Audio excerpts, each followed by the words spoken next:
Welcome back, Flyers Nitty Gritty fans, to Getting Gritty with It with your host, Yariv, Wolok, my partner in crime, as always, Vasili, Gianarakos, my friend. How are you? Doing well, Yariv. Interesting week, just in terms of Flyers hockey, Flyers news in general. Flyers, are returning from their West Coast trip, where there's a lot to talk about. So we're going to dive into that in this episode and some other news as well, regarding injuries and things like that. So it's going to be a fun one. How you doing, my friend? I'm doing well, dude. And yeah, we have some good news. We'll start with a little bit of bad news, but some, primarily good news all throughout this episode. And yeah, I'm doing well, dude. I'm ready to talk hockey, ready to talk Flyers, and it's been a good season so far. I know a lot of people were like complaining and shit about what's happening Well, and complaining about veterans and not my and thing kids. is look at the games from last year to this point in the season and the games from this year. I just think in general the team is more entertaining to watch. The Without a doubt. games seem to be closer, so that's always a good thing, right? When you're just looking at a natural progression, not even in terms of standings, but just Totally. on ice performance, right? 100%, especially with the defense that's been available too. Yeah. So before we get started, just want to remind everybody, please like and subscribe, hit the notification bell for notifications on when we release episodes, and go to iTunes and Spotify and give us a rating. It's a humongous help. I did see a couple additions to the ratings on iTunes, so thank you all so much. Please continue. It's a humongous help to us, and we really appreciate it. And also a shout out to our sponsor, Jim Steaks at 4th and South. Again, they are doing deliveries. They are not fully open yet. But definitely make sure to get yourself a cheesesteak from them. They are DoorDash exclusive right now. So if you want a Jim Steaks and you want to support them as they reopen, go to DoorDash and find Jim Steaks at 4th and South. All right, let's get into it, dude. We'll start off with, say the only bad news we really have today, but unfortunate news. Former Philadelphia Flyers goaltender, Roman Cechmanek recently passed away. As we're recording this, it's about 2 days ago, at least when it was reported. He was 52 years old. Death is unknown. What is suspected, I guess, to some degree, or what I heard is not confirmed, is that it was either a heart attack or a drug overdose. I don't know exactly what it is. Could it be a heart attack caused by a drug overdose? Again, this was a goalie. He definitely had, maybe some physical ailments. Maybe he was just taking painkillers. I don't know. I don't want to speculate anything on that, but it is very sad. Shout out to his family, and I wish them the best in their healing. And yeah, he's only 52, a young guy, and I definitely have a lot of memories from Roman, even though he was only here for 2 seasons, at least with the Flyers for 2 seasons. He was an all-star in one of those years.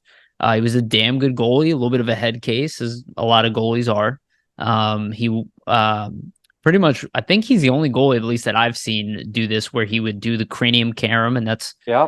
That's Jim Jackson saying, where he would literally save the puck with his face, and he would do it on purpose, like he'd headbutt it like it was a soccer ball, which was crazy, but Flyers really needed a goalie. They brought him in through the draft at 29 years old, getting him over to the NHL. I think it was through the draft, if I remember correctly. Yeah, he was a sixth round, pick.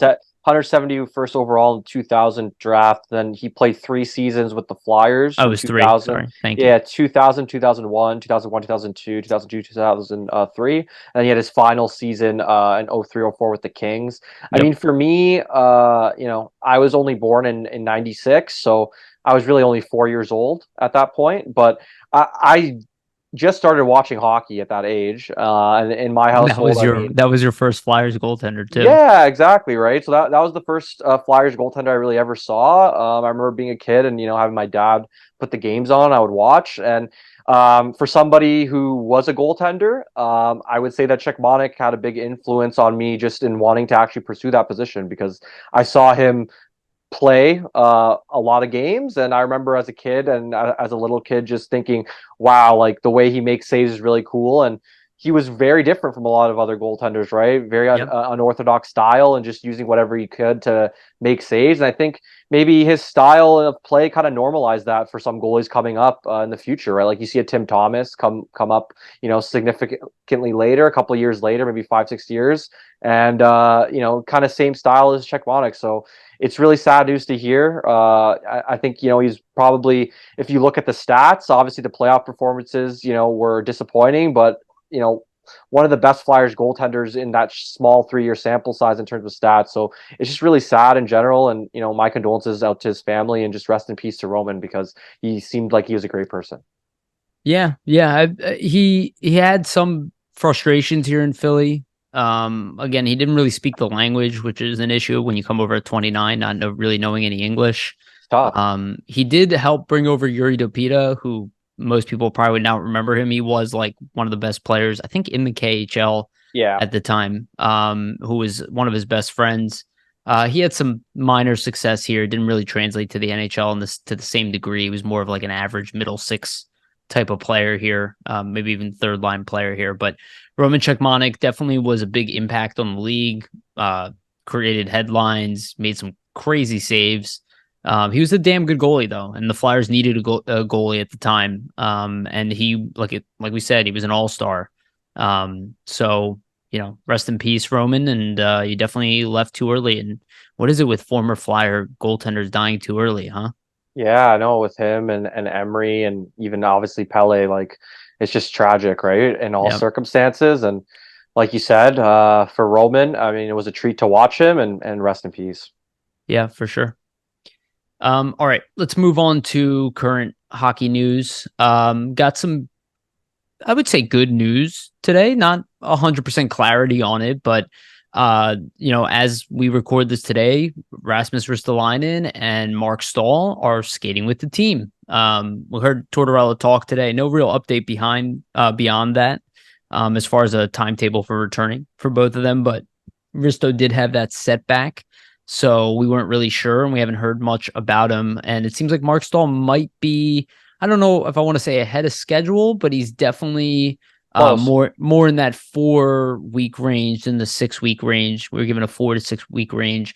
And, I talked about this nonstop. These guys are very important to the team. They're the two biggest defensemen on the team. This is a team that plays with physicality.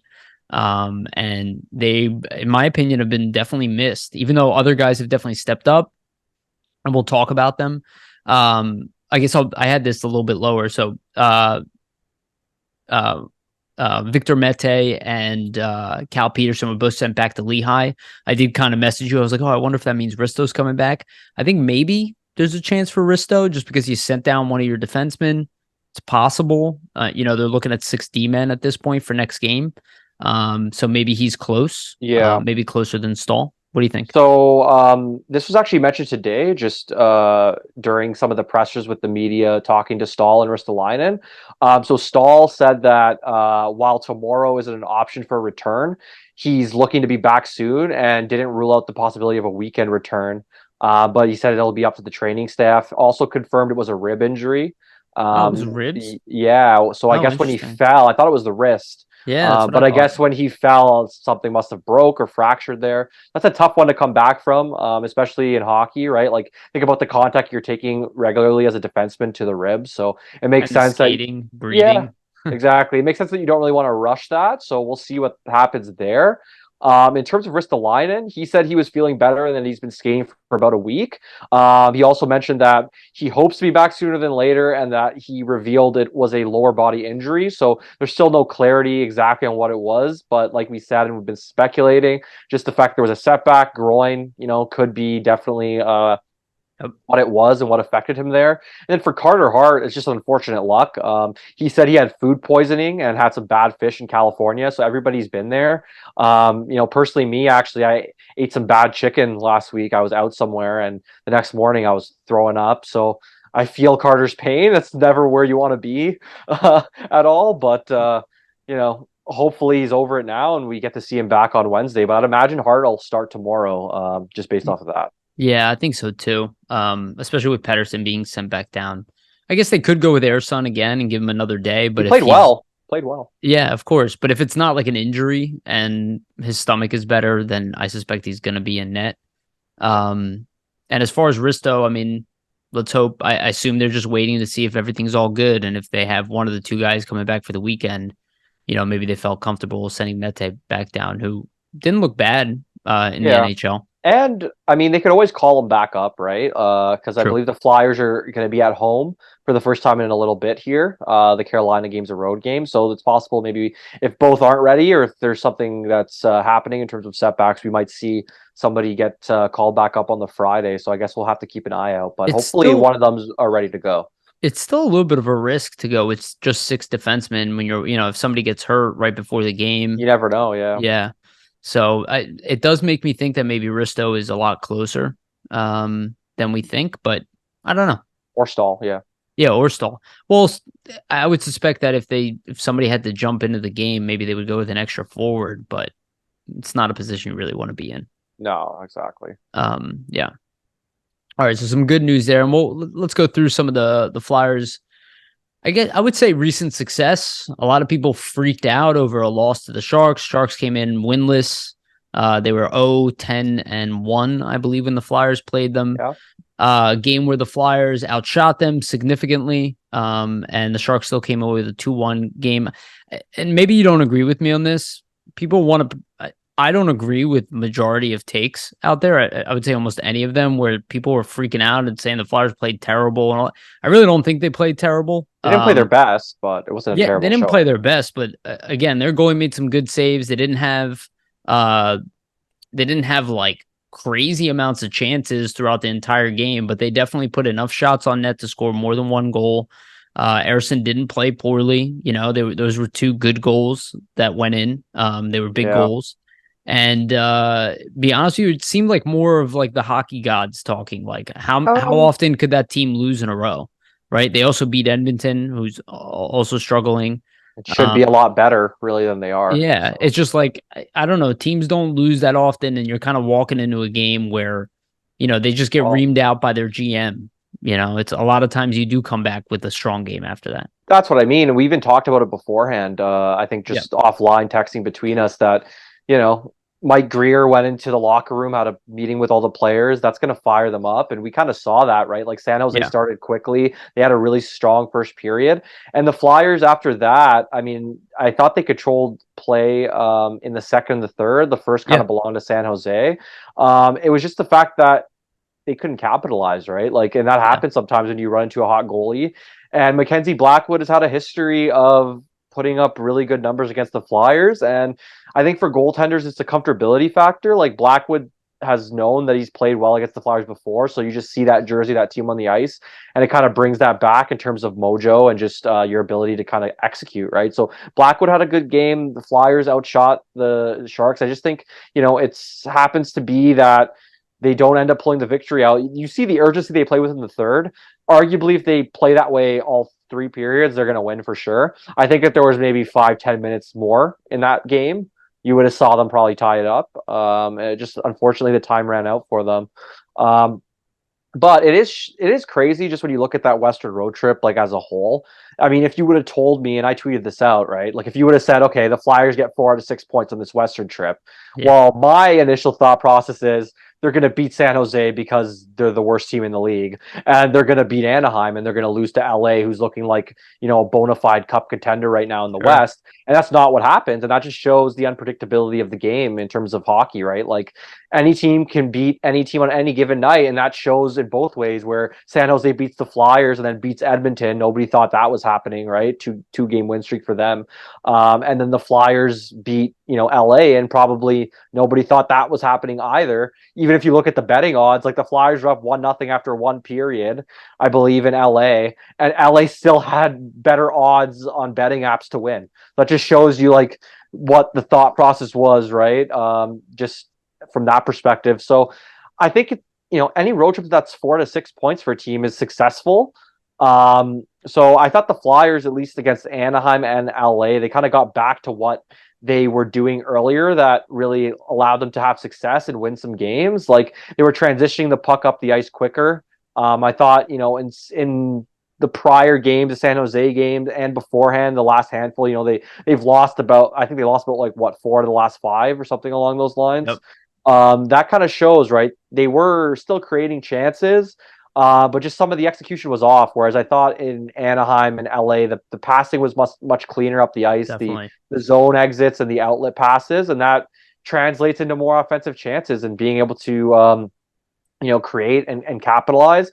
I think even in the LA game, they kind of had to switch up their strategy a little bit. Like LA clogs up the neutral zone. So you saw the Flyers, they weren't taking advantage as much of those rush chances, even though they did have a couple rush opportunities, but it was a more of a cycle game. And sometimes you have to adapt, right? And kind of change your strategy on the fly, just depending on what your opponent's doing.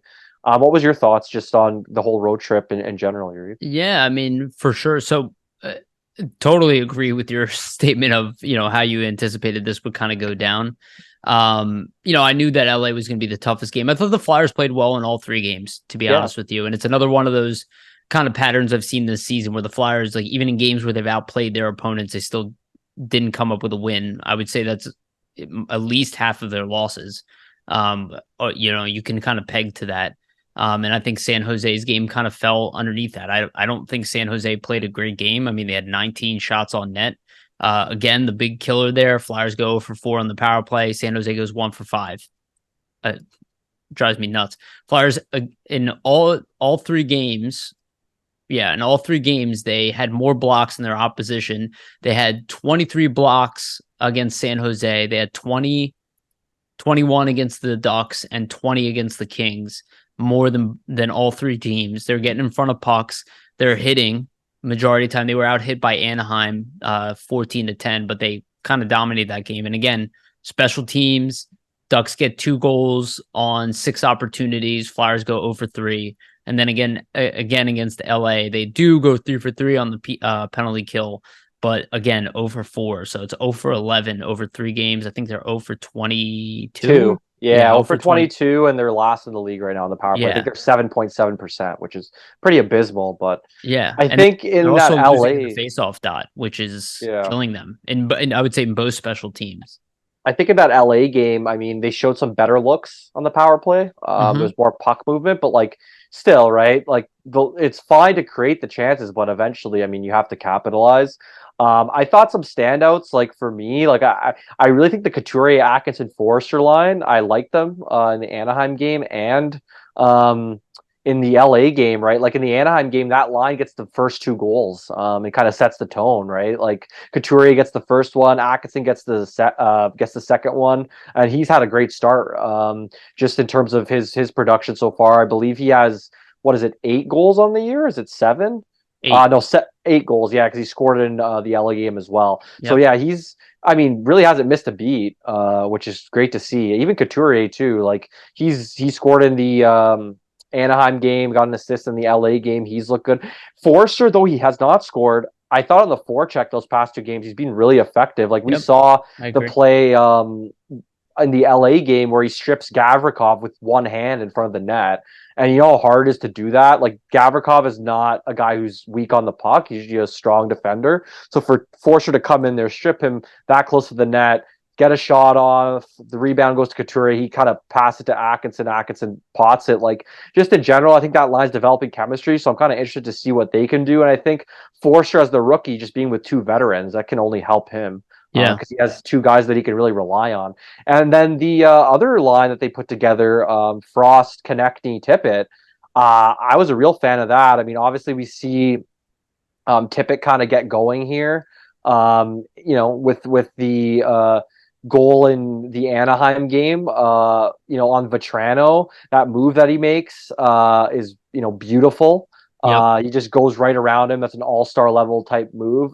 Yes, it was. And then pots it and gets the empty netter, and that kind of gets him going because you see him score immediately, essentially, in that LA game, and starts it off with 2 goals in 3 periods. So that line, I think it was smart to put those 2 together, Tippett and Frost. You saw them have success last season, and then add Konechny there, and it just gives another element because you have a guy who's probably the best offensive player. So he's obviously going to be able to create with those 2. And then I think it just helps Frost's skill set because you have 2 guys that he can really dish to. So what do you think of those two lines? I'm curious to hear your thoughts. Yeah, no, I think the lines played well. I mean, I think it shows, on the score sheet. I think they scored big goals in big times. I'm not 100% on board with TK being on the line with Tippett and Frost. Not that I didn't like what I saw, but I still want to see Konechny playing with Sean Couturier. Even though I did like the mix, and they're gonna be trying things, and I'm totally cool with these line combinations. I'm not gonna be here like upset about them. But it did kind of feel to me that I would like to see like kind of all three lines going and all three lines scoring like on a regular basis. And I feel like now we're kind of like, it's kind of like jumping around a little bit. And Yeah. like the third line doesn't score on a night. And, I really just want to see more balance within the lineup. I thought Cates actually looked great as a fourth line center. I just think he's too good to be there, but so is Lawton. So I totally Yeah. get it. Um, Um, yeah, they had good opportunities. I really thought that, I like everything I've seen from Forrester. Yeah, he hasn't scored, but I have nothing really to pick apart from his game. I mean, outside of like, I just want him to maybe shoot a little bit he's more. doing what you want him to do, though, just in terms of Yes, like he's getting back defensively. He's forechecking well. He's stripping players of pucks on the forecheck with his pressure. So totally. I just think if he continues, I mean, the goal is going to come for him. It's just when you're in that mindset as a player and you haven't scored in so long, it's just is the frustration going to set in? And so Yeah, far, it hasn't. So I think maybe that's why they put him with those two guys, those two veterans, because sure. they can kind of not calm him down, but kind of settle him in the sense that, hey, like, okay, like it's not going in right now, but as a line, we're producing. We're Just do we're the uh, do the we're right things with impacting those the guys, and yeah, we're you'll get impacting the score rewarded. sheet. Yeah, Exactly. and I think he did pick up an assist one of the games as well. Yeah, he did. So he, it's getting there again. I think we expected more offense as far as goal scoring from him, but we also expected it from Tippett, and now Tippett is getting going, and Frost is getting going. And I what? think I think with Forrester we just have to be wary because he came in last season and had 7 points in 8 games, but he's coming in off a hot streak in the AHL, Right. really feeling good about his game and his scoring. Mm-hmm. So I think he was just in a different place. Like he had slumps for Lehigh last season too. It's not like he scored a goal every single game. So this happens. I think it's just the fact that it's not like it's a comfortable place for him to be right now in the NHL. Like he's still finding his way as a young guy. So Yeah, I think it's just a patience thing, right? absolutely. And I think there's a lot to what you're saying there. That's why I didn't want to see Andre make the NHL immediately, and why I didn't want to see Erson sitting. It's like I want these guys to build momentum and come into the NHL. And to be honest with you, I made the case with that with either one of the young guys where you could have started them in the minors. Also, you Yeah. didn't have to do that. We didn't have to bench Frost, right? Like we had enough forwards to What kind of hit people. what's your thoughts on Brink and Zamula coming out for this LA game? Um, Obviously, I they win, so it's a good move. But so I know what Torch said during the press conference, but I do think on a back to back, like it made sense to me. I think it was a opportunity to get fresh bodies in, and I think Zamula. I don't know if this is still the case. I forgot to look it up, but he was a +9 on the season. I have the stats. So let me just find it for you. Yeah. I believe he was +9 on the season. Hold on, I did have him open here too. I like how we both have the stats, but Yeah, still and neither one of can't us bring it know. up. Yeah, I know. It's awesome. Where's Zamula? Where are you, dude? Here we go. Yeah, he's still a +9. Yeah, you're right. I So just got it up too, yeah, hilariously enough. but I do think like you got a young body like Bobby Brink in there. He's playing a lot. He plays aggressively. It'll only benefit from getting a night off, just a recharge. It's a tough road trip, and this is a very physical team. This is a team that blocks a lot of shots. I think it's a combination of things. I'd be honest with you. I think it was the right move. You gotta like we can't ignore Ryan Paling. He's only 24 years old. You got to get people in the lineup. You got to mix stuff up. You had Yeah. Victor Mete sitting there. He deserves a game. I really saw nothing wrong with it, to be honest with you. And I don't necessarily see a scratching as like always like a punishment to the player. Yeah. Sometimes it's just a roster decision, and you're looking at a long-term decision. I actually thought it was pretty smart, to be honest with you. Now it's weird to bench, a rookie who's in the top scoring race.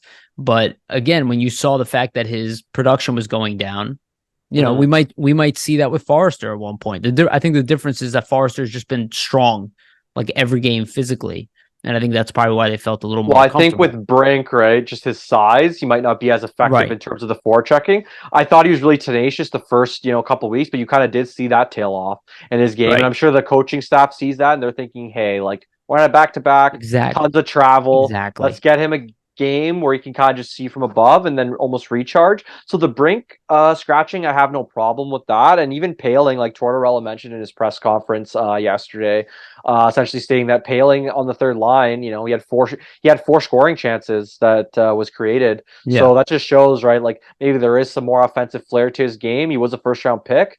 So I think maybe Tortorella has notoriously been a coach that gets the most of his players and tries to unlock more. So I think that's definitely probably something that's on his mind, thinking, okay, Paling's really good defensively, really good PK specialist, but can we get more out of him offensively? So that's probably a goal of the coaching staff for him, I would Yeah. imagine. And then Zamula though was a strange one for me. Like I will say I disagree with that scratching.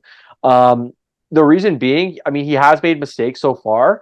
I just think at this point it's more beneficial for him to play through and learn from the mistakes, just where he is in his development. Like it technically is his first season in the NHL, but he has had tastes before. Whereas like Brink, I mean, he had a small taste with like a couple games a couple seasons ago, but this is really his first, full fledged shot of being with the team. Whereas kind of Zamula was treated that way last season, where anytime he'd make a mistake, he's kind of pulled out.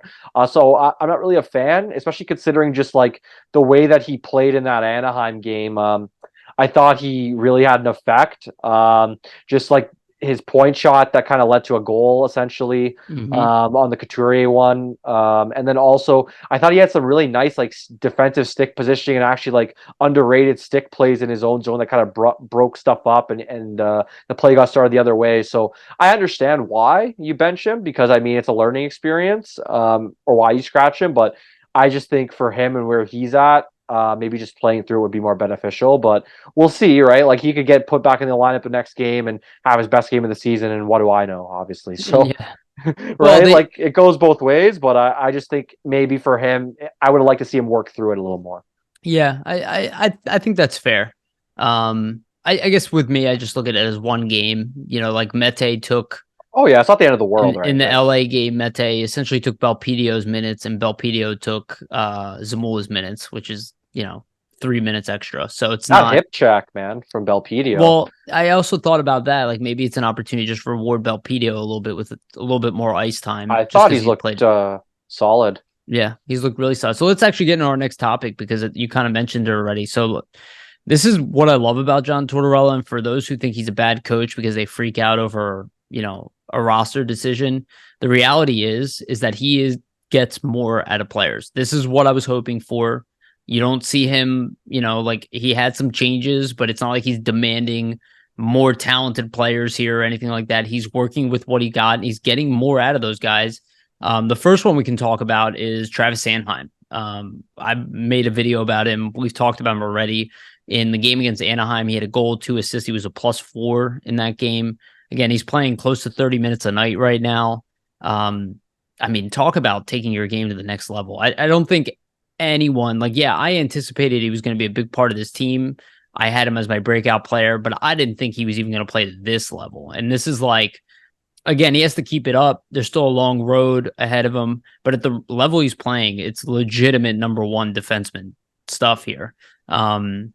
I don't know if he can keep it up all year, but if he does and he continues doing what he's doing, he's at least going to get some Norris votes. He's not going to win because the competition is too Yeah, strong. but I'll be in consideration with some votes for Even sure. if he gets like a handful of votes, I mean, to go from a guy who everybody thinks needs to leave town to be a guy who's the bedrock of your defense, and he's doing it in every which way possible. I mean, he's playing great defense, he's playing physical, he's running offense, he's taking risks like that goal he scored in Anaheim where he cuts in front of the net. Is kind of we've seen him attempt stuff like that in the past, but now it's kind of going in. He just looks like a whole new player, and I it's funny, like anytime anything goes right with the Flyers, like I see Leafs trying to make trades, and I saw like immediately teams are trying to trade for Sanheim now. One, Yeah, not I know, realizing he has right? a no trade clause. Two, wanting to trade what they have for what we have that's doing the best. But I'll say it at this point. I don't see why the Flyers would trade him. I know a lot of people are talking about rebuild and all that stuff. you need veterans on this team Well, surrounding the young guys. This is the type of veteran you want at 27 years old. With yeah, his contract's not great for as far as term and I mean, his control, but he's not making a crazy amount of money, and he's playing above that pay grade right now. well, my thought process is you look at the contract, and if he continues to play in this manner, it's kind of a steal, It's a actually, steal. because you would probably have had to pay him probably $2 million more. He'd probably be around 8.25. He was If he playing played in, this year in this way in his yeah, contract year, yeah, exactly. That's what I mean, right? So if you look at it that way, there's no guarantee he's going to keep it up. Obviously, like it's not a very small sample size. Like 15 games is pretty decent, but you have to see how it progresses throughout the season. So that's obviously the most interesting point of it all is can yeah, he keep this up? And can he keep this up as the rigors of the season kind of continue and as you face all types of competition? That'll be the interesting part. But I mean, 2 goals, 12 assists, 14 points in 15 games. He leads the team in scoring. That's the first thing. And yeah, just the way that he's playing and the kind of the way he's carrying himself out there, like he's not to say he was afraid to carry the puck before, afraid to kind of make plays, but I've always felt that there was a level of hesitation to his game, yeah, whereas this season totally. that's not there. Like it looks like he's kind of the one that's saying when I have the puck, I'm dictating what's happening Yes, now, right? And case in point is that goal against Anaheim where he kind of cuts in front, dangles the goalie, gets the backhand in there onto Distal, and then scores. He kind of has like the Bobby Orr-esque goal where he's in the yeah, air, kind of flying through, as the broadcast alludes to. But you didn't see him kind of take those chances as much in prior seasons. Like he would do it, but you wouldn't see it as often. Whereas almost every game now, yeah. he's rushing up, he's activating, and it just shows the confidence level, right? Like you can tell he's really confident in the way he's playing right now, and you just have to hope that it continues. I do really think the fact that he added 20 pounds of muscle helps because Huge, you just know huge. that you're going into battles with a bigger edge than you previously had, right? Like you're just stronger in general, and that has a lot of differentiating factors in the rest of your game, and that kind of is almost a trickle down effect, I would say, in terms of his play this season. I really think that him and York have been a really good top pairing. Even York, after getting benched, has really bounced back. I thought he's had some strong showing since that's happened. So it's just good signs all around for that top pairing. I mean, for Sanheim, like you said, if he continues this, I mean, he's going to be in the conversation for one of the best defensemen in the league. And I think definitely another thing to look at too for that kind of discussion is look at the progression from one year to the next, right? Like, and It's just huge. how much of a step that he's taken. So I think that's just something you can't ignore because Yeah. he looks like a completely different defenseman. Whereas in prior years, I don't think you were really that comfortable putting him out against top lines. Whereas this year, I mean, he's playing against some of the best top lines in the league, and he's doing a pretty good job shutting them down. Like look at Vegas, right? Like they played Vegas a couple weeks ago, and they only limited them to 3 goals. And I mean, they've been a goal scoring machine so far this season, so that just Yep. kind of factors into it. But yeah, Sandheim has been, you know, A everything you rev- could ask for and a more, revelation. especially after what happened to him this summer. I mean, I'm sure the team wasn't really too sure on how, or really wasn't like too aware of how he's going to respond to that. So he took it in a way where you can't be anything but ecstatic. Like he Yep. kind of said, "Hey, you guys think this of me, but I'm going to prove you wrong." It's almost like he took That's it. It's really a chip on the shoulder type thing where he said, "You guys want to trade me? Well, I'll kind of make you think about that next time." So. Yeah, and now he's earning that contract that he just walked into, and we brought it up several times. The cap is gonna go up. It's gonna look even more of a steal if he continues this, and Yeah. he's not playing the way he played in his best season prior to this. He's playing a whole step up from that. We've never seen a Sanheim like You've this, never and seen him on a point a game pace before, and he yeah, is right now. So yeah, and even when you think he's slowing down, he comes back with like a humongous game. So I don't think it's going to slow down. I think this is the Travis Sanheim that the Flyers thought they were drafting, and I think I think you nailed it. Adding the strength is what was missing from his game, and now gives him the confidence that he that needs. too, but I also think the Tortorella factor plays an effect here big time. Like just the way he challenged him. Not to say that other coaches didn't, but I just think obviously, what Tortorella does sometimes, like he knows he's been a coach in this league for a long time. He knows what buttons to push, and he obviously pushed the right button to get Sanheim kind of going here. I always And that knew goes back to Sanheim. last year, right?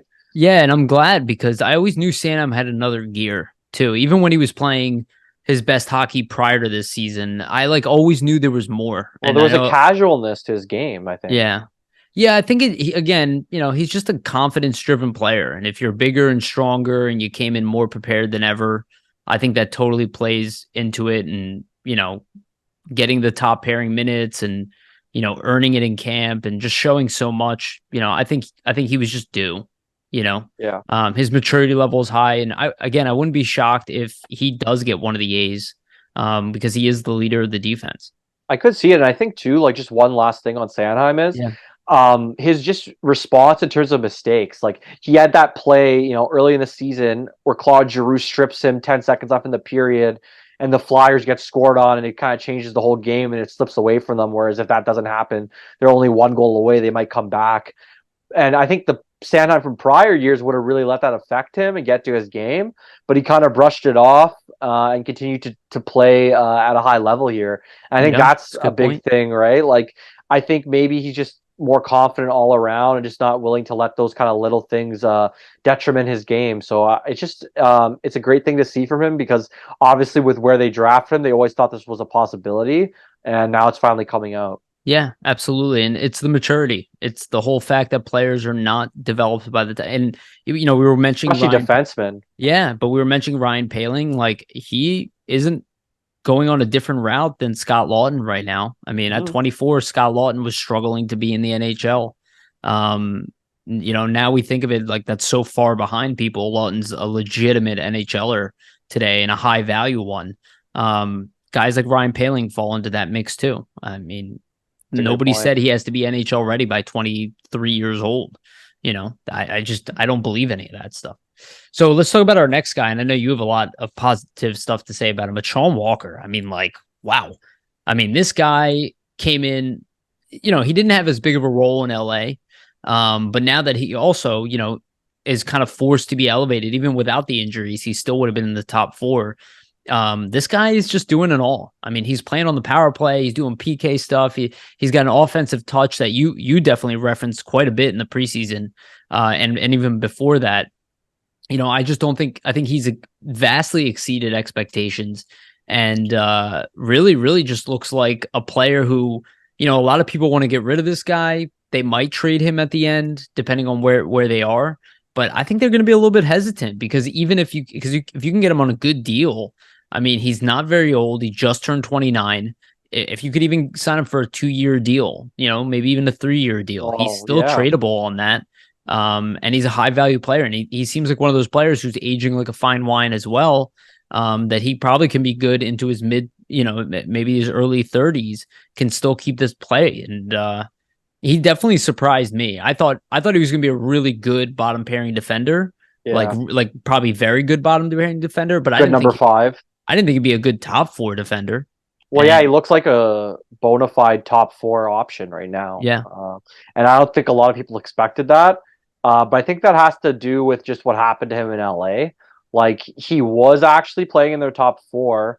He injured his knee. By the time he came back, I mean, his spot was kind of already given away to Mikey Anderson, and he could just never get back into that role sure. after that. Also But I mean, recovering from an injury. Yeah, yeah, exactly. You're coming back from a major knee injury. That's going to affect your skating. It's going to affect how you're pivoting. I think his yep. skating's the real big part of his game. Like he's a real plus skater. You can tell how quick he is out there on the ice. What I like about him the most is his aggression from the defensive position. Like he's not afraid to rush up ice when he sees it, and he's doing it in a smart way where like he's picking his spots in the right places. Like I haven't seen him rush up in an egregious manner where it's come back to Sure. burn the Flyers at this point, and the Totally play true. turns around and they get burnt, and the other team scores a goal. That's yet No. to happen. I know I've probably said that, and now it's going to happen next game against Carolina, but Mhm. that's just how it works. It's hockey. Sometimes these things happen, but so far, like so good. Just with that and his aggression, and just the way he's activating. Right, like Tortorella said that it's been a goal of the team this season to kind of be more aggressive just in terms of pursuing offense when they can and trying to make plays. And he's not afraid to activate down low from the point carry the puck and kind of try to open things up for his forwards in the slot and either find passes from behind the net to out front or, east west. But he's just been a real surprise just in terms of, where he's been slot on this defense and just how much, he's been playing because he's essentially been around almost 20 minutes a night on average. And I didn't really think he was going to be that high in terms of ice time. Obviously, the injuries play a factor. But now, I mean, if Ristolainen comes back and you have him even in Ristolainen potentially as a second pair, that could be really solid. I don't know if they're going to do that, though. That's why I think they're going to. They're two right-handed shots. Yeah, I think they're going to move York potentially down. I wouldn't mind that, though. I don't know. We'll see what happens. Well, Walker, they could not in general and just do Zamula and Risto, right? Yeah, that's true. That works as well. I mean, I think that could give Zamula more of a chance to kind of show his offensive instincts. I think that is what they want to see from him, and Risto kind of focus on the defensive aspects. So maybe that is something they do. And I'm sure as a young player and essentially a rookie coming into the fold here for Zamula, it's really his first full season. Having a guy like Ristolainen to kind of cover your back out there, that's going to really give you peace of mind. But Walker, man, like 6 points to 15 games, essentially over like a 0.5 per game clip, or 0.5 points per game. So I mean, if he continues, like you said, right, like he's a bona fide top 4 option, and I don't really see any signs of him slowing down. No, I don't think so either. He's been good on the PK too. So it's really a guy that almost came in as a throw-in, basically, in that Provorov deal, as like half dump from LA. Like he's really been a surprise. Well, it makes me think that maybe he wasn't a throw-in. That maybe Briere targeted him. Yeah, that maybe they saw real potential in him, and I think Pettersson was more of the throw-in in the deal. It was more of like Walker and that first and. Was it a first and Granz, right? And maybe, Granz he's doing okay in the AHL. He's still young, though. Like scouts don't usually get stuff wrong, and I don't think that they looked at Walker as like, oh, we don't know what he is. I think they saw a guy that could fit in their top 6, I think easily. The Flyers identified his skill set and said, well, what we want to do, like, we want to be more aggressive. He plays that type of style. Exactly. But I do think LA didn't probably want him in the fold just because they had young guys coming up they wanted to give a chance to, For sure. Yeah, I think that definitely was the case there. But I don't think he was like a cap dump in the same way that Pettersson was, because I think LA could have moved Walker to another team. Exactly. Yeah, on a 1-year deal, making, less than $3 million a year. I agree. It can make an impact. I think overall the Flyers probably wanted a defenseman back, and they wanted one that they could play. I have a real interesting stat here too, just to end kind of the conversation on Walker here. Sure. From Money Puck, so just looking at expected goals percentage. So this is the quality of high danger chances created, and if they potentially could turn into goals, and what their chance of that happening is. Sure. So if you look at Sealer and Walker, they played 94.1 minutes together as a pairing. They're 12th in the league, and that's between all forward lines and defensive lines with the 70.4 expected goals percentage. So it just kind of shows when those two have been on the ice as a pairing, the Flyers have really been driving play up the ice and creating chances. So I don't think anybody would have expected that pairing to be that high in terms of expected goal metrics, and that's forward lines and defensive pairings across the league. So being 12th overall there, that's pretty outstanding. I said, you would have told me that before the season started, I would have been like, yeah, I'm calling bullshit on that one. But makes you think if they're even going to want to split that unit up in general, like we're just referencing. That's true. And actually, so that goes on to the next topic. I think it's a perfect segue. I mean, shout out to Nick Sealer and Belpedio. Like, Louis Belpedio has been very good for a guy whose expectations are very low. He's not playing a lot. But this is a guy who slowly worked his way up through the AHL. I mean, he has 2 goals in his short stint here with the Flyers. He hasn't looked at a place. He had that awesome hip check that you referenced the other day. Man. Perfectly timed. Like, you don't see hip checks anymore in the league, but it's more of an old school play. Yeah. And the reason is, I mean, it's an easy way to get caught. Like, if you miss that, you're basically in no man's land. But for him to time that perfectly and even have not the basically the audacity to even try that, being a bottom pair guy, bottom pair role, like, props to him. Like, I thought that was an amazing play. Yeah, no, I think that's really well stated. And just overall, the two of them have been playing their roles really well. Nick Seeler is just legit. I mean, people can say whatever they want about the guy. You can call him garbage. You can say he's a seventh defenseman. He hasn't played like it for at least a season and a half already.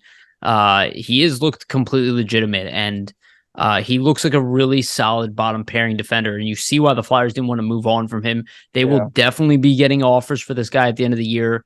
I think he has a high likelihood of getting traded. And the return might be a lot better than people think at this point, just because he doesn't make much money at all. And he obviously can fit a playoff style game, but Tortorella even gave him a shout out in the press conference. I mean, Nick Seeler has been everywhere. He's hitting, he's blocking, he is driving play to a certain extent even. I think he's the metrics I just stated, him and Walker on that pairing. Yeah, I think it's the right mix. I think he can complement a more offensive defenseman. And it's going to be really interesting when Risto and Stahl, I mean, if it happens that they're both healthy at the same time, like Belpedio, that one you can rationalize because he's, not that high impact of a guy, but you still have Zamula in there. They're going to want to play Stahl, and they're going to want to play Risto. So I don't know. Maybe Zamula finds his way on the outside, and we might see a Stahl Risto pairing even, or something. I don't know. I don't see them shifting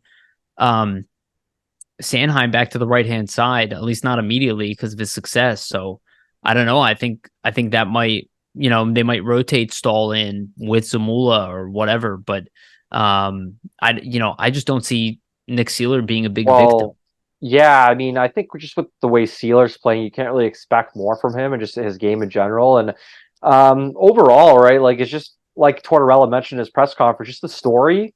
Like he took he took time off from hockey. He was not playing for a season and came back.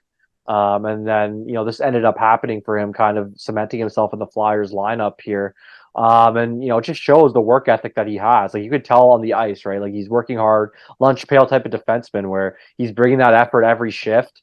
And like you said, just his game, complements an offensive player, or an offensive type defenseman. So I do like just looking at the metrics of expected goals. Like you're 12th in the league. Why would you split up Walker and Sealer if they're playing that well together? It just doesn't make a lot of sense.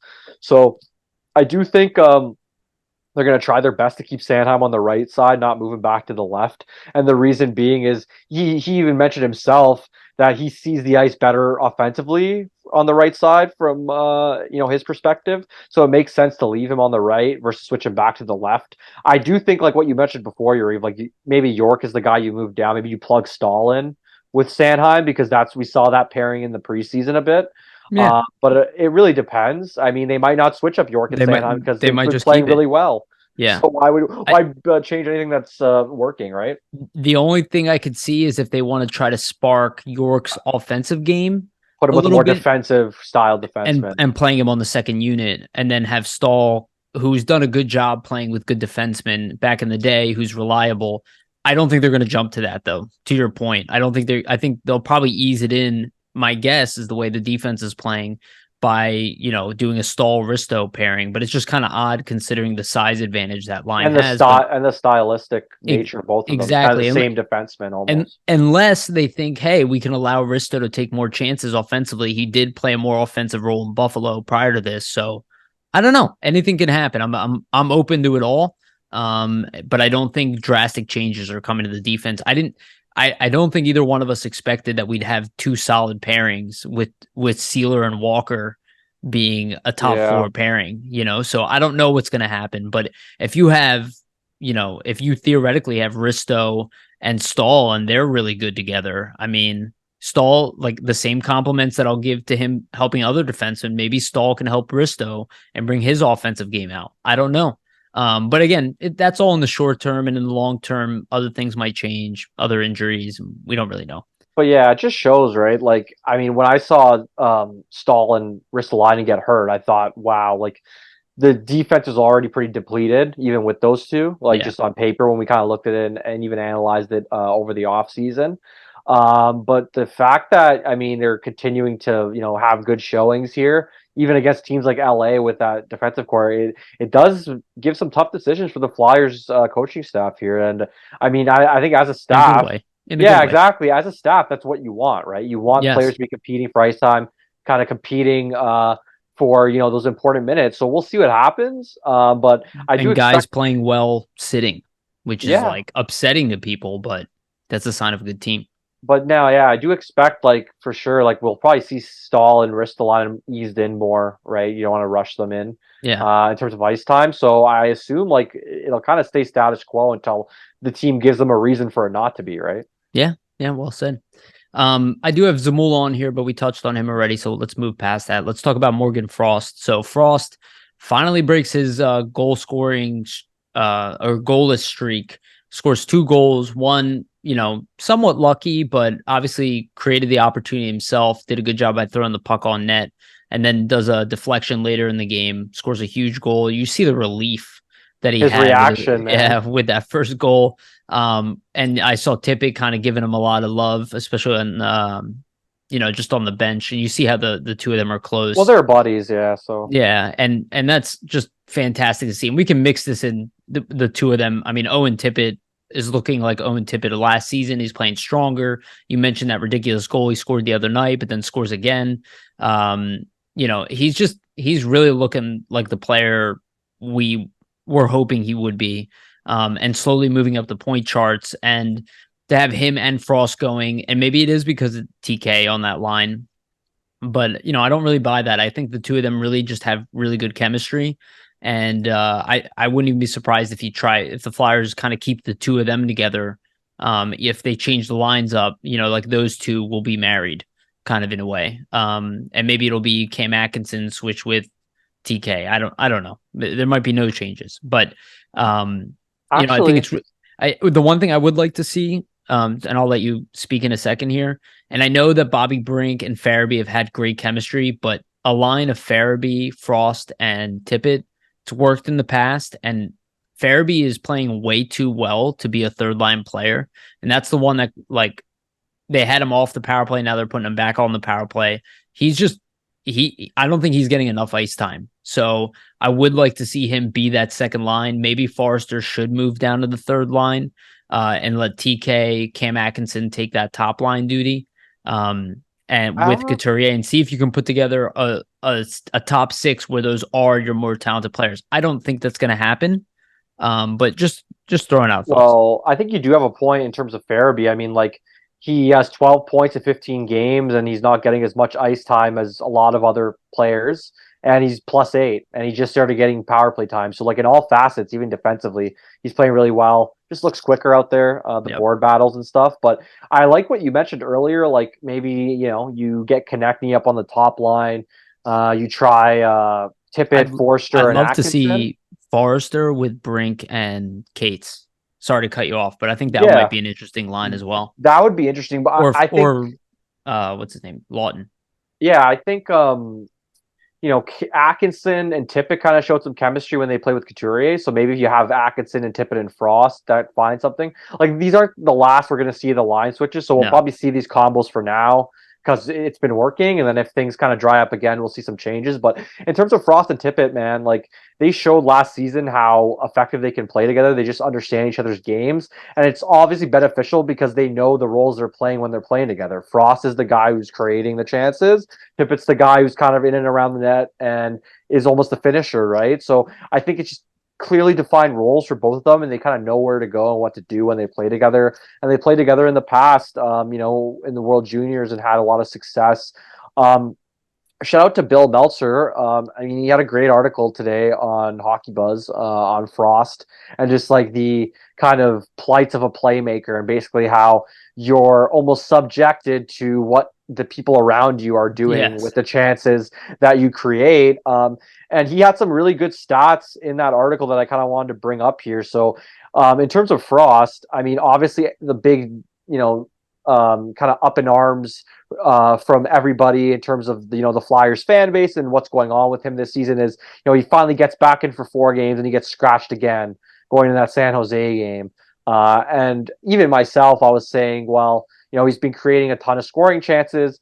when you're creating scoring chances as a player, you're doing the right things. You just have to let it actually happen. And Yeah. if he continues to play in this manner, the goals are going to come. That eventually does happen here. The goals and the points begin to come for him as he gets back into the lineup. But I mean, that was my kind of thought process to scratch him in that San Jose game. I don't think that was really the way to go about it with him. Like I do think that if you have a player that's starting to show signs of coming to life and creating chances, you have to let him play through it. Obviously, he's kind of the odd man out in that situation, but I think that acts as a motivator, and you see him get on the score sheet. But just to point to it, right? Like the 3 games before that San Jose game, he created 7 high danger scoring chances for Forster and Konechny, that line that he was with. And then Frost was on the ice for 31 Flyer scoring chances and 15 opposing scoring chances so far this season. So that's 63.82% of expected goal rate. And that's at 5-on-5. So pretty much during the stretch, his line mates, were only shooting 8.7%. So it just kind of shows like you as a playmaker, you're doing all you can, but it also depends on, okay, sure, I set this chance up, but is the guy I set it up for going to finish? And you can't really control that. It's kind of out of your control in that situation. So it just shows, right, over that 4-game stretch where he was in before he got scratched, there was no Flyers player involved in more scoring chances, than Frost. So it just kind of shows like he probably shouldn't have been scratched against San Jose. I'm not sure why he was the odd man out. Just trying to shake things up, obviously, but I don't think he's going to be scratched moving forward just based on his play. And you kind of see Tortorella even acknowledge it, that his defensive game has improved significantly since he's become the coach, Yeah. and he sees that. 100%. And I think now it's just more of finding more consistency in terms of the offense, because obviously they want him, if he's going to be a guy that remains in the lineup on a daily basis here, they want him to kind of produce at a second line level rate. And I think he's kind of starting to show that. I mean, you see the 2-goal performance, and hopefully that's something that gets him going. They were big goals. They were huge Yeah, goals. at big times. It's not like, the classic argument you hear is, oh, Frost, he's scoring against all these teams that are bottom tier teams at Which points I that didn't win agree with. games. Yeah, which I didn't agree with, at points in games that don't matter. Well, look at the LA game. It's the literal complete opposite of that. He's scoring Yeah. against one of the best teams in the league, and goals that really do matter, because if he doesn't get those goals, it's probably a much closer game. And LA is probably, in it a lot longer than and more competitive. So I think with Frost, it's only a good sign to kind of see him get out of the slump here, and I do expect it to continue with him and Tippett and Konechny. They seem to show some chemistry, and then for Tippett, I mean, he's just getting going. You can see one thing that I noticed with his game is when he's willing to take the puck and kind of just charge up ice and not look to be so much of a passer, you kind of see that he's on top of his game, and Mm. he's playing, to the level that he can ultimately reach. And I think the last few games you've seen that, especially in the LA game, I thought he was just really rushing up the ice with the puck and using his speed. He's a really speedy player, and with his size, it's hard to knock him off the puck. And we saw how many breakaways he kind of created for himself, and Absolutely. odd man rushes he created for himself last season. So I think we're starting to see more of that. Obviously, I think, though, one thing I do want to see more from him is shoot the puck more, right? Like, he has such a great shot. We've seen him shoot the puck at a high volume, but kind of missing the net earlier in the season. So I think just more of him, maybe thinking less about the shot. Like, I think just being more instinctual with it. I think the more you see him try to telegraph the shot, maybe that's where he's kind of having troubles. So when he kind of plays more to his instincts, more success. So I'm interested to kind of see where it goes. But I definitely think Frost and him should stay together. Like, you can see that there's a Yeah. chemistry between those two. Totally. Totally. Well said. And yeah, hopefully they continue it moving forward.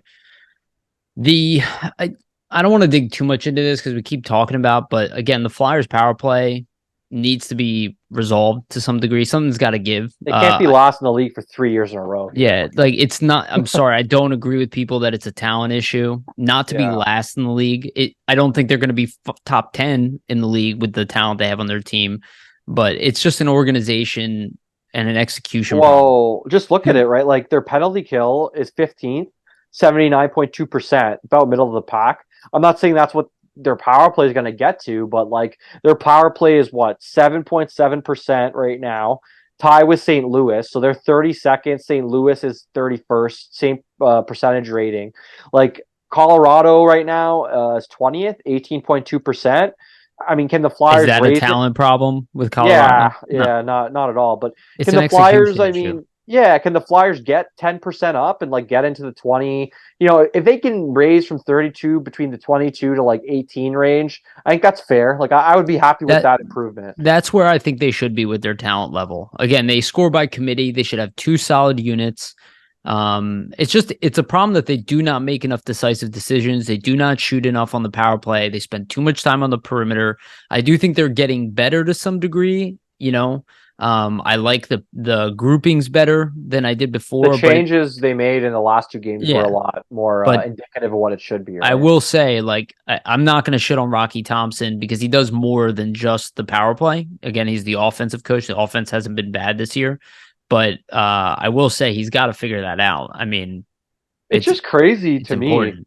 It's crazy to me though because like this is from Money Puck, but their 5-on-5 expected goals percentage is sixth in the league right now, Right. 53.62%. So it's just crazy to me that you have a team that's driving so much play offensively 5-on-5, and then when you have an extra man up and you actually have the advantage, you're unable to capitalize really Well, at all. It that just goes doesn't make into a what lot I'm of sense. well, that goes into what I'm saying, that it's not a talent issue, that's an execution issue. And I hear this all the time by smart people that, oh, they're predictable. Predictability has nothing to do with it. I do not agree with that at all.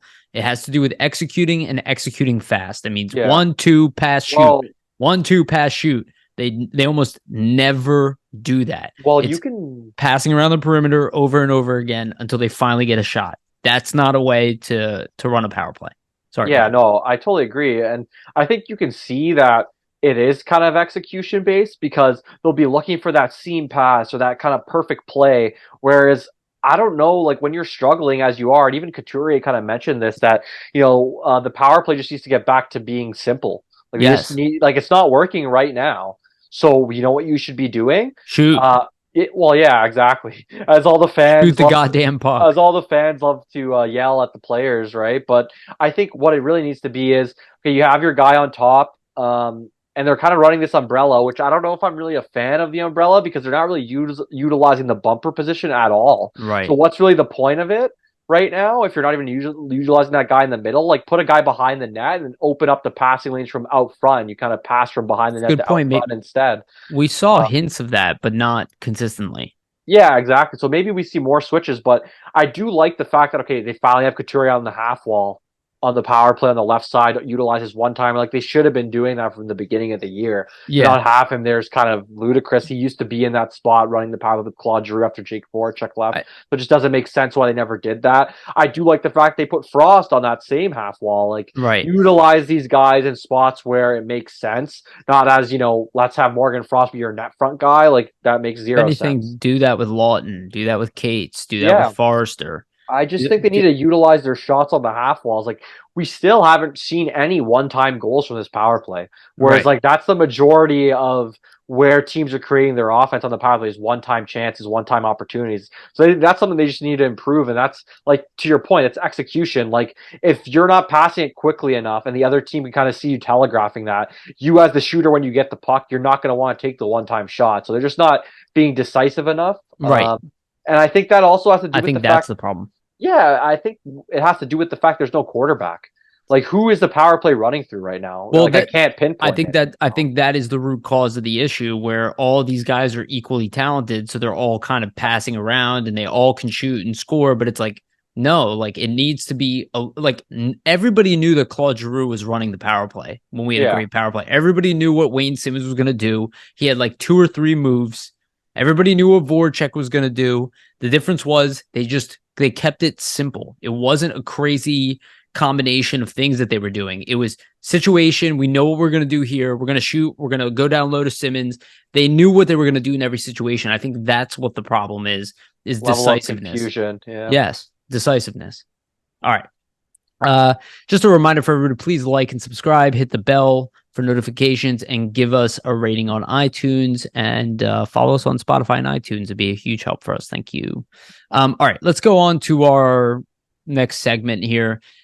I didn't mention this to you earlier. I don't know if you saw this news, but I figured we could just talk about it here because it's kind of historic. I don't think this has ever happened. at least with a murder. It's Oh, it's the definitely happened. Petgrave stuff, Yeah, right? the Matt Petgrave. So Matt Petgrave is the player. This happened in the UK, in London, in England. He unfortunately got his skate up to Adam Johnson, former short time Phantoms player. Johnson obviously passed away after getting his throat cut, but he is now being arrested for manslaughter. I don't think that that's ever happened. I didn't look at it prior. I know that Don't guys. believe so. I think it's attempted. Like McSorley had the historic one with Donald Brashear, where he kind of took a swing at his head afterwards. There's definitely been some incidents where there's been the legal system involved. We had the Todd Bertuzzi incident where he punched, I forget who it was, in the back of the head as he was skating away. But this was like, a guy died. And normally not from a skate cut, have you seen something like this? So I don't know what's going to happen. I could make the case either way. It's a really fast sport and I'm not out there. But it is kind of crazy and we don't have to touch on it too much, but your thoughts. I mean, just me playing the game, like, and just kind of looking at it and assessing it. Like, I watched the video a couple times, like more than a couple times. Me and my friends even talked about it and some buddies, and like, we don't think that it's intentional. But that's where the manslaughter comes into play because I mean, manslaughter is unintentional death, and Correct. and Yes, I you should have doing said that. something, Sorry. you Yep. doing something unintentionally ends up in somebody dying, and hence the manslaughter charge, or else if it was intentional, it'd be a murder, right? Yeah. So Great, like great point. Great you point. look at it I should have that said that. way, and I don't think it was intentional, but I do also think that as a player, man, you got to have control of your body and control of what's happening out there. Like, I actually saw some people saying that this was a trend in his game, actually. Like, if you look past prior hits, and not in the sense that his skate gets up that high, like, all the time when he makes hits, but I saw other clips of him hitting, and the skate does follow like that. So it's Yeah. been something that you see been in this guy's game before. So that's kind of one thing that I look at where I'm just like, you see him making hits in the past and the skate kind of gets a little high. But one thing that I was taught, and I mean, any other person that's played hockey was also taught this. When you're making a body check, and first off, you shouldn't leave the ice to make the check. That's the first mistake. So that's all already, should be a penalty. But if you're leaving the ice to make any sort of check, your skate should always stay down. Like, so the fact that his skate even got up that high is kind of nuts to me. Like, I don't know how that fucking happens, to be honest. Like, I just don't understand it. Like, maybe like the way he's in the air, like I said, we're not there. We don't know what's happening in real time to know why his body moved in that way that it did. Yeah. But just for me, it looks strange. Like, personally, a skate should never be that high in the air when Yeah. you're playing the game of hockey, and it results in something unfortunate. Is this warranted though? Like, did this guy intentionally try to do this? I do not think so. I But don't think so. I don't think he tried to kill Adam yeah, Johnson. I don't think he tried to kill him. But I just think, with the way things are, and I mean, of course, Adam Johnson's family is looking for closure here.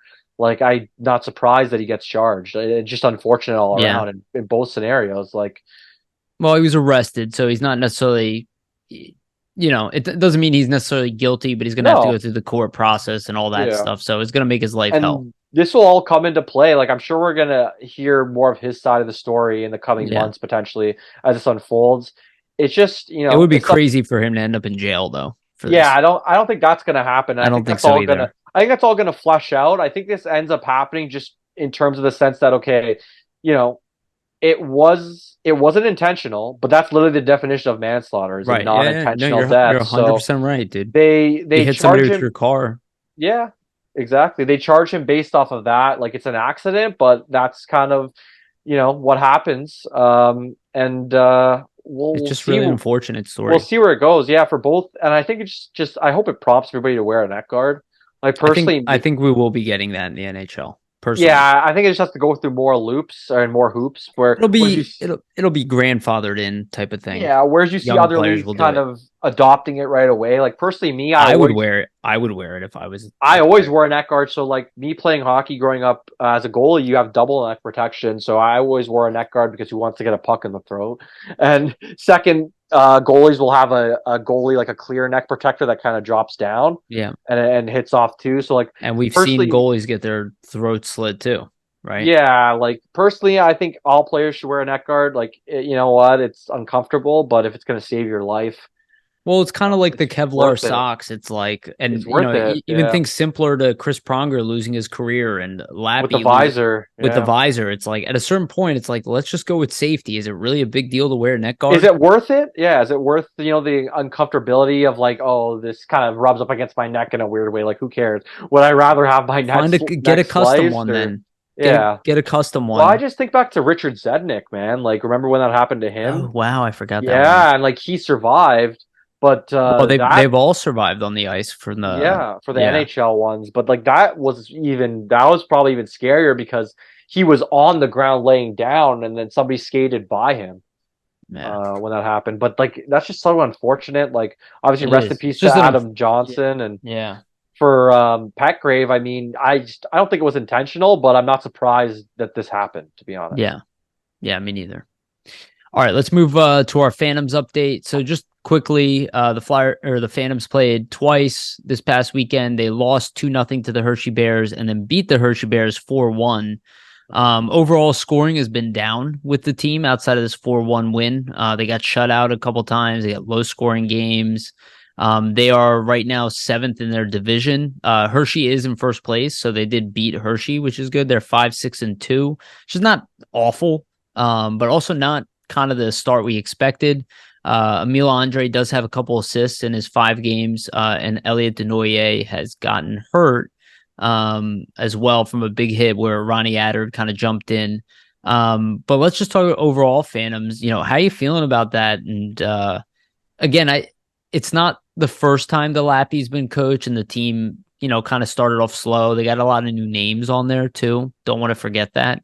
A lot of younger guys too Yeah, graduating. new bodies in there, and they're definitely being led by veterans, and that's not Allison, who has a goal and 2 assists, and Lazinski has slowed down as well. So a lot of it has been Cooper Maruti has been leading the team in points, and Oli Lickshell is continuing his hot streak. I think he has eight goals and 2 assists in 11 games. So just weird to see. I just expected more scoring, and not that they have to be at the top of the division, but definitely in the top 4 of the division is what I expected, at least with a winning record. Again, it's not an awful record, 5-6-2.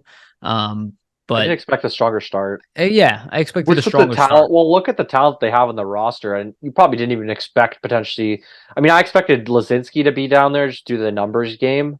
Like I didn't think he had a spot unless he really killed it in camp. But you didn't expect Allison to be down there, and he's not really having much of an effect from a goal scoring standpoint, which is surprising. I just think in general, man, like you probably would expect them to be more competitive in some of these games. Like I'm seeing them losing, some 4-0 losses or, Right, losses where exactly. it's multiple goals and the games aren't even competitive, where you're Right. kind of thinking with the roster that you Giving up the have, first goal immediately, which I saw yeah, several games in a row. with the roster that they have, I think they should just be way more competitive in the terms of the games that they're losing. Like they shouldn't be losing in such big margins. So I think that's more of the disappointing aspect. Yeah. Obviously, there is some big losses for them defensively. Like you can't really discount that. Igor Zamula and Cam York, I mean, were big for them last season. Obviously, York comes up halfway through the year, but you can't discount that does have an effect. I mean, they do get Emil Sure. Andre in and some other new bodies, but I don't think those players are to the level of those two at this point. So Sure. that could be an effect. Yeah, I think you do definitely want to see LaPera getting more out of this roster. So I'm interested to kind of monitor what happens there. Like if they do continue down this route, let's say like by Christmas break here, still have a losing record and they're just underperforming. Like, do we expect a coaching change at the AHL level? What do you think? I don't, but I could see it at the end of the season. And I don't think Lappy is going to be removed from the organization. I think they love him too much, but I could Yeah, more see, maybe more of a player development role for him. yeah, I could see him being shifted over to something or even being like a coach in the sky in the NHL, Hmm. like in the press box area, kind of Which he looking was down. previously. Yeah. Right. I could see him doing that role just because they love him. But it is, it's at a point where this team has enough talent to score goals at the AHL level. But, it's still early. They have 59 games left. You See don't want how to he gets them panic to. too early. Yeah, exactly. I want to give him the benefit of the doubt. They did a lot better in their second half last year as well. And he's not necessarily on the ice for them. I So, will say though, it is concerning that I mean, you have some guys coming in, that probably should be producing more offensively, and you really haven't gotten much out of them. And even Yeah. for a Wade Allison, like I know obviously it's disappointing for him, but you'd expect that they would be able to get him going in the sense that, hey, like you got sent down, but the only Well, way you're getting back up is for you to, play at that high level. So well, it's also weird that like they're so heavily reliant on like Garrett Wilson. mhm. He's always in the top six, even though like why? I get his role with the team, but he should be a bottom six guy in the Give AHL. Gendron a shot there, I think They maybe. have Gendron on the bottom line in the AHL, and it's like how effective is he going to be on a fourth line role? It's like Yeah. this should be about development too. But again, I'm kind of like helicopter coaching here Mhm. without actually like being there, not watching these games enough, not knowing what's going on behind the scenes, not knowing what Lappy's plans are to Yeah. move forward. Like Maybe he I wants to bring the guy can't up say slowly. fair. Like Go I ahead, can't say I've please. watched the games here, so like it's more of a bird's eye view analysis just based off the scores and the stats Yeah, and some highlight videos and things like that. So right, I don't want to criticize too much, but just based on the surface level, I mean it's obviously not the start that we were expecting. We kind of expected them to be one of more of the top tier teams in their right. division. Especially So with Ronnie Attard, he's also not killing it in the AHL right now, and Andre's getting back from an injury and he was with the Flyers the whole time. It's just, I don't know. It's just kind of weird. I expected better, but it is what it is. All right. Let's move into our prospects update. There's actually a good amount of updates, but we don't have to go into them through too deeply.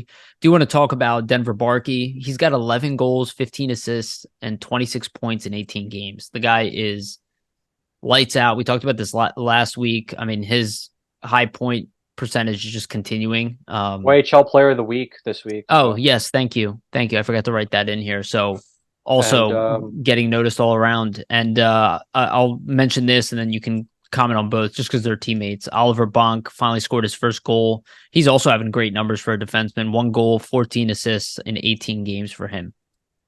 Yeah, I think for both of them, it's really encouraging, especially for Barkey. I mean, we've talked about it. Like, it looks like where he got drafted was a steal, and I do think Yeah. his size probably shifted him down. Like, if he didn't or didn't come in at a smaller size, he probably would have been a late first round, early second round pick. And I mean, you look at elite prospects, Bob McKenzie, his rankings, Craig Button's rankings. Like, he was ranked around 50. That would have been around a second round pick, where he's got picked 96 overall by the Flyers here in the third Yeah. round. So kind of shows that maybe a steal. It's still too early to tell, obviously, right? Like he's still a young guy, but just to look at the way he's producing and 26 points in 18 games, you can't be more than ecstatic if you're the Flyers management. And I do think just his style of play, even if he isn't a top six option, I think it translates well to like a third line type of energy role because he has a really high motor in terms of just he's always moving on the ice, always kind of getting to loose pucks. So Yeah. that's a trait that you can't teach a lot of the times. And I just want to add, and I still think the fact that he's physically underdeveloped is a huge part of this, and Yeah, he won't be that way forever. Something in my gut, dude, tells me that this guy might be with the Phantoms next year, and possible. like that they might be like this guy is ready for pros because he didn't look at a place at all when Even in he the was here rookie with games, yeah, exactly. he's making some interesting plays, just And he setups. just and if he continues on the projection he's on, they might want him over here developing against men and then give him time, to physically grow a bit. But he might be on a faster NHL trajectory than I thought, just because he seems to be so useful in so many situations. Yeah. They're probably not going to rush into anything with him, especially with Gautier coming over here, most likely, But at the same time, like we'll see how the kid finishes his year. But if he continues to get better and better, which he is, again, his production is going up. Yeah. Not like he started off red hot; it just keeps getting better and better. If he ends up being one of the top scorers in that league, they might be like, okay, well, let's just get him What else over. do you have left to prove, right? Right, exactly. But That's he the might, same for Bonk too, I think, to be yes, honest. Like yes, I don't absolutely. think Bonk's ever gonna be a guy that's gonna be your offensive defenseman. Like I think he's a Right, guy that can probably throw in some offense. It's gonna be more assist based versus goal based, and we kind of see that just based off his goal total this year sure. and the fact he hasn't scored one in such a long period of time. But I don't think that's what they're really looking for him. Like I think what they really want is a defenseman that can move the puck off ice, really good outlet passes, really good defensive positioning and poise. And I think all those things he kind of checks the box. His smarts are there. Just his defensive positioning, stick positioning, I thought was really good. Just in the training camp and preseason games, we kind of saw him in, and he's obviously continuing that.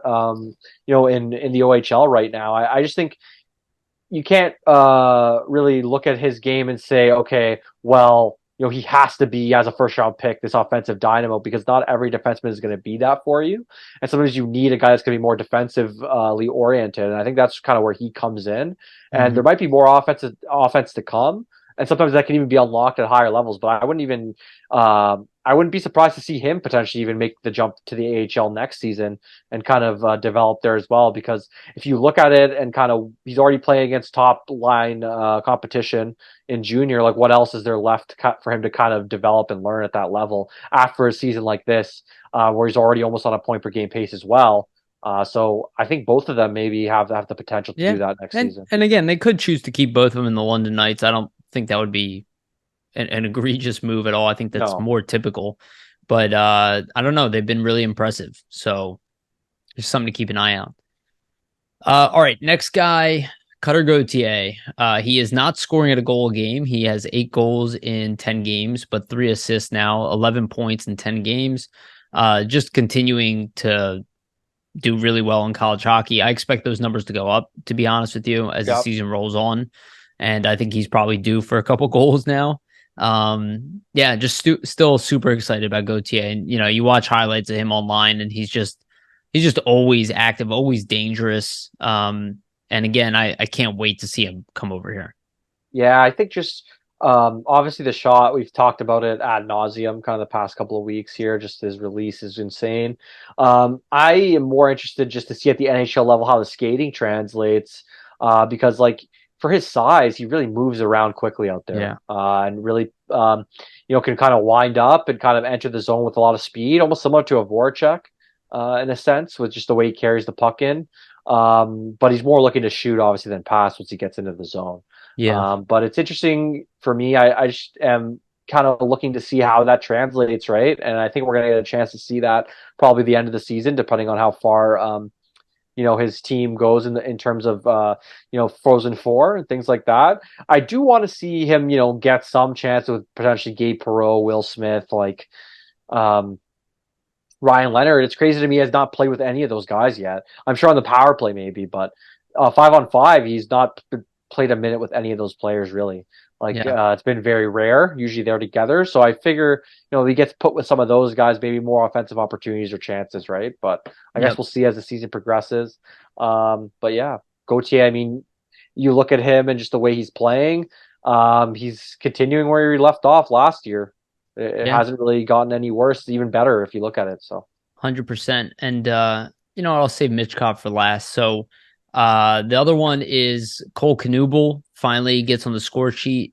He's got a goal and assist in 11 games. He went, I think it was 9 games without a point. So it looks like he's finally adjusting the NCAA and finally putting up points. It's just good to see there. yeah, definitely. I mean, Knuble was the guy that led his team in the USHL last season in scoring, so it's kind of surprising to not see him get any points in the first little stretch of games, but he is moving up a level here. And I mean, college hockey is significantly more difficult to play in than the USHL for a reason. So maybe we should have kind of tempered our expectations in the sense that he was going to go to the NCAA and like be a point a game or close to that. But I think seeing him, begin to get on the score sheet, that probably adds a level of confidence to his game where, okay, I can't score at this level. This is what I need to do. So hopefully we kind of see that continue throughout the coming weeks here of the season. Yeah. And Zavragin also earned a 30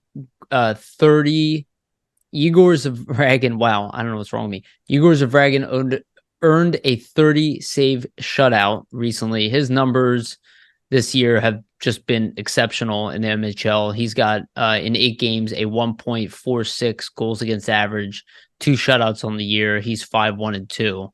And again, just more goaltending success. And the European goaltenders and the Russian goaltenders, this team has been knocking it out of the park. Obviously, we know Kolosov is still doing really well in the KHL, and he'll be over in the AHL next year. But looks like with him and Carson Bjarnason, and Bjarnason has better numbers than he did last year. Again, a good save percentage, a high goal against average, but I think the Wheat Kings are still not very They're not a good. great team. Yeah, I'll so double check that right plays now. into it. Yeah. The Wheat Kings are in last place in their division. Yeah, similar to last season. They're a loss as well. They're a minus 16 goals against average, which is not the worst in their league, but not good. Not good. Yeah. So haven't been great. And then the last guy to talk about, Matvey Michkov. He has 10 goals, 11 assists in 24 games. He played again today. And I think almost those numbers are almost deceiving for how big of an impact he's having, because it seems like he should have even more goals and assists. Mm-hmm. He's just a real machine. Again, we're going to have Steve Kornianos on the podcast. What did I say? I think it was December 6th. If I remember. December 5th, I believe. 5th. Thank you. So you guys will hear it on the 6th.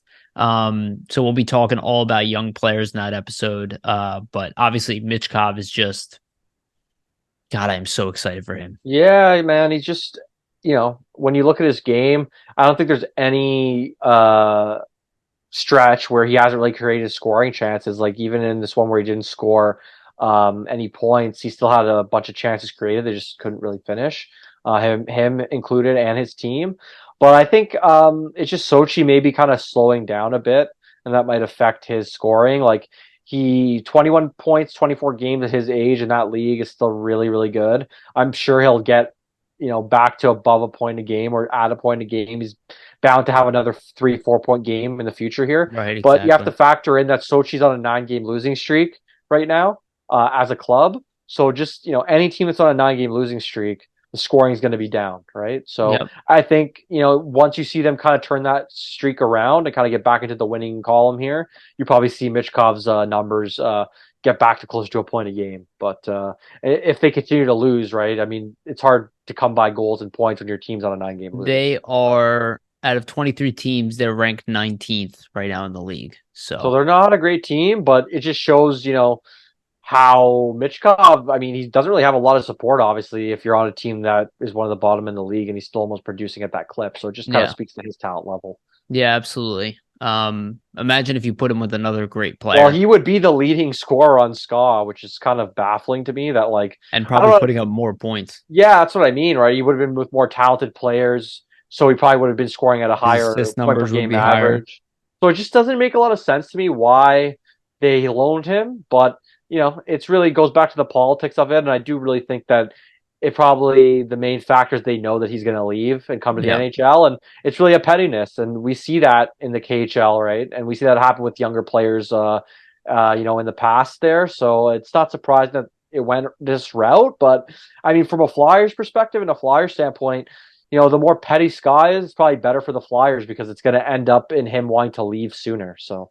Yeah, you're not wrong, and we'll see what happens at the end of the year. I don't expect him to be here next year. Maybe that third year. Yeah, I could see the Flyers buying out that last year of the contract, and it seems like, again, I'm not getting political, but it seems like the Russia-Ukraine war is kind of dying down a little bit. So maybe politically things will die down a little bit. Maybe deals will be more open at that point, because I don't think the sports teams will really be jumping toward that. But again, who knows?